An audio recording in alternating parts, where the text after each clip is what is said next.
Friends, இன்னைக்கு நம்ம ஒரு சூப்பரான டிப்ஸ் தான் பார்க்க போகிறோங்க. நிறைய பேர் வீட்டில் வந்து குழந்தைங்க இருப்பாங்க. பட் அந்த குழந்தைங்களுக்கு வந்து பழம் சாப்பிட்றது, பழத்தை ஜூஸ் போட்டு ஃப்ரெஷ்ஷாக கொடுத்தாலும் சாப்பிட மாட்டாங்க. அவங்களுக்கு நீங்கள் இந்த டிப்ஸை ஃபாலோ பண்ணிட்டு வரலாம். நான் வந்து 2 கமலா பழத்தை உரித்து எடுத்து வச்சுருக்கேன். அதில் இருக்கக்கூடிய கொட்டையை ரிமூவ் பண்ணிவிட்டு மிக்சியில் சேர்த்து நல்லா அரைச்சி எடுத்துக்கோங்க. இப்போ இதை நம்ம வந்து ஃபில்ட்ரு பண்ணி எடுத்துக்கலாம். குழந்தைங்களுக்கு ஃப்ரெஷ் ஜூஸ் கொடுத்தா வந்து சாப்பிட மாட்டாங்க. பழங்களாக கட் பண்ணி கொடுத்தாலும் சாப்பிட மாட்டாங்க. பட் கடைகளில் கிடைக்கக்கூடிய லிம்கா, ஸ்ப்ரைட்டு, ஃபேண்டா இதெல்லாம் வாங்கி குடிப்பாங்க. இந்த மாதிரியான கேஸ் ஐட்டம்ஸ் கொடுக்கறதுக்கு பதிலாக அவங்களோட வழியிலேயே போய் அவங்கள இந்த ஃப்ரெஷ் ஜூஸை குடிக்க வைக்க போகிறேன். என் பையனுக்கு பார்த்தீங்கன்னா ஸ்ப்ரைட்டு, ஃபேண்டா இதுதான் ரொம்ப பிடிக்கும்.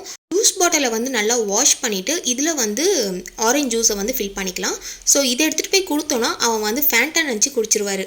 நானும் என் பையனுக்கு எவ்வளவோ வந்து பழத்தை கட் பண்ணி கொடுத்துட்டேன், ஜூஸ் போட்டு கொடுத்துட்டேன். பட் சாப்பிடவே இல்லை.